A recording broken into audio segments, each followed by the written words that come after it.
bandiraɓe sehilaɓe musidɓe fulɓe renduɓe on calminama on jurama on jarama kadi on jettama no fewi on du'anama jaam Allah bajjo baɗowo ko weeli ɗum tawa hay goto firtata bisimilla moon e hayangoji men hande ko alarba balɗe tati e lewru korse hitande ujunnaje ɗiɗi e nogas e jeego roɓindo moon jayndeji dey arti gam tongande on ko ɗi piri ɗi pirti ɗi cari ɗi catti e ndeɗo ñalande puɗɗorten ko coftal ɓalli saabu jaynde le soleil wi ko mbaro koñ toksoñ koñ jilla koñ e kippu sénégal fukko kosgel taw noon heɓe gondo toon to Maroc gam foɗodirede desewal Afrique gendiji hitande ujunnaje ɗiɗi e nogas e jeego taw ɓen ɗon sukaɓe noon heɓe dañi ko ɓuuri famɗu duuɓi sappo e jeeɗiɗi ɓen de kamen tigui jana toon wune ha taki jayde le soleil windi ko vainqueur de la CAN U17 au Maroc devant la Tanzanie au tir au but 4-2 le Sénégal dans son royaume hina wayno de kamen ɓen wonɓe équipe Sénégal fukko kosgel wondoɓe toon Maroc ɓen ɗon sukaɓe dey ɓe pooli kippu Tanzanie ɗum noon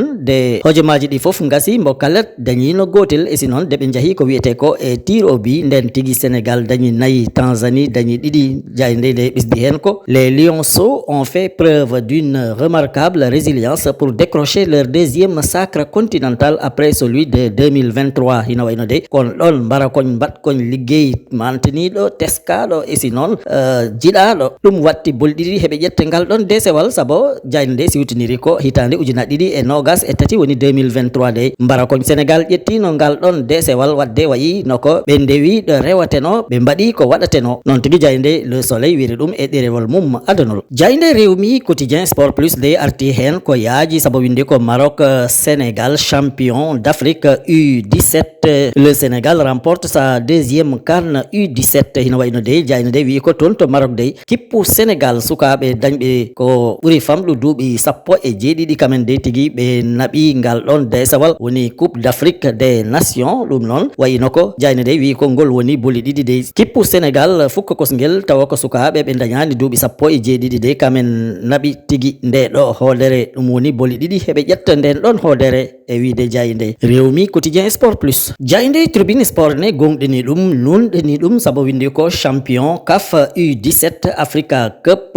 of Nations coupe d'Afrique des nations U17 le Sénégal accroche une deuxième étoile au Maroc ina wayno de toon to Maroc jayde tribune sport wi ko kippu Sénégal sukaɓe ɓe dañani duuɓi sappo e jeeɗiɗi de ɓe dañi toon hoodere wonde ɗum watta koode ɗiɗi ɗe ɓe dañi e ngal ɗon desewal biyetegal coupe d'Afrique des nations U17 ɗum noon wadde ɗum wayi noko ko mantani e si noon koko teska e si koko yejjittake e tarikh fukko kosgel e nder Sénégal ha taki noon foof en ɓe ganduɗa de heɓe jiiɗi on ɗon kippu heɓe jingana on ɗon kippude wayino ko hande ɓerɗe mumen ɓuuɓi e ko ɓeɗo sukaɓe mbaɗi ko toon to Maroc e wiide jayde tribune sport siko en gimmima to coftal ɓalli en paat to politique saabu jayde Walf Quotidien windi ko une semaine après son limogeage Sonko ouvre les hostilités hino wayno de o mo ganduɗa ka woni Ousmane Sonko gonɗoɗo hoorejo jagorɓe lesdi Sénégal de ñalande yontude e ndeni de riwa e ngal ɗon joɗorgal de hino wayno homo fuɗɗa noon uddit damgal haare nde ganduɗa de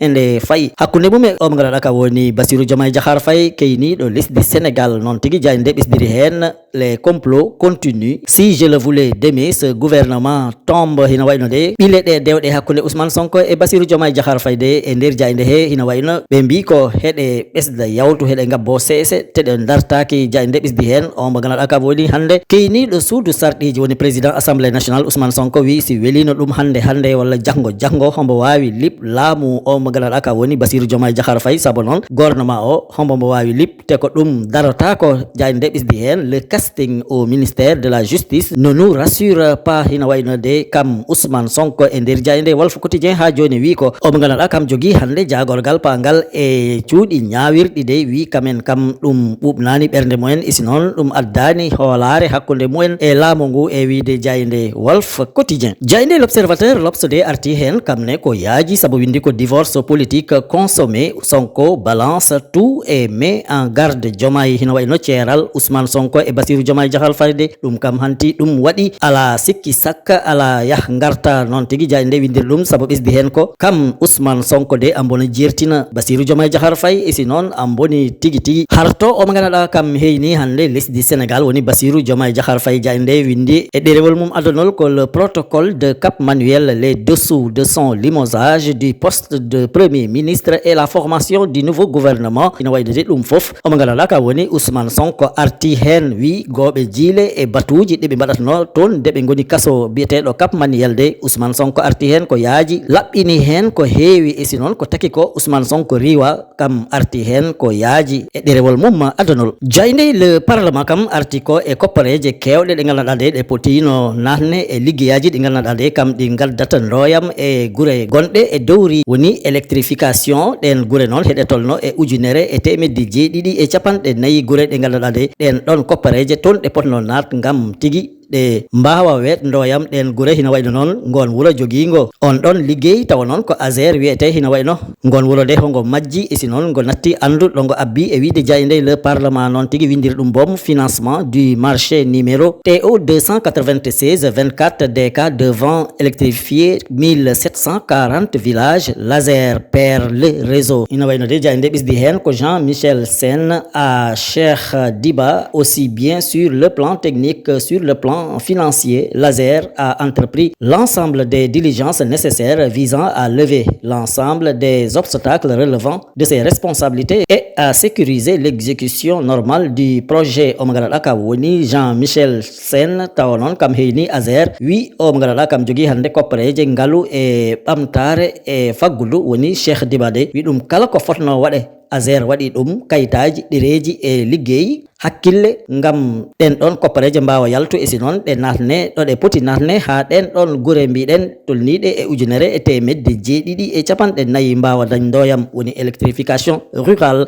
e wiide jayde le parlement non tigui jayde la dépêche artiri e on ɗon alhaali sabu windi ko affaire ASER AE Power EPC Jean-Michel Sène s'en lave les mains hino waynude ko yowati ko e koppareje kewɗe ɗe ganduɗa ɗe heɗe tolno e capanɗe tati e jeeɗiɗi milliard uji dewɗe hakkude ASER e AE Power EPC woni ɗen ɗon guure hino waynude Jean-Michel Sène keyniɗo wuro ASER kam soɗi hen juuɗe mum faaɗe laaɓi tos ɗum noon hino wayno yiɗi ko laɓɓin nguro mum e ɗen ɗon koppareje wiide anda hoɗo ɗe ndewi walla kam haydara ko waɗi hen jayde la dépêche ɓesdi hen ko balɗe 12 e lewru juin hitande ujuna ɗiɗi e nogas e nayyi ko tolnoto e capanɗe tati e jeeɗiɗi milliard uji dey laamu ngu itti ɗum e jiifa o mo ganduɗa kam woni banque biyeteɗo Santander tawa noon ko yo ɗum yaaha e liggey mo ganduɗa de hombo foti addu ndoyam e lampaji ko tolnoto e ujunere e temedde jeego guure gonɗe ga ko dow e si noon gila nden ha joni ɗum waɗi duuɓi ɗiɗi ɗen ɗon guure de e niɓre ɗe goni ha joni ɓe kaccaki lampa ɓe kaccaki lumiére ɓe kaccaki ko lernata e wiide jayde la dépêche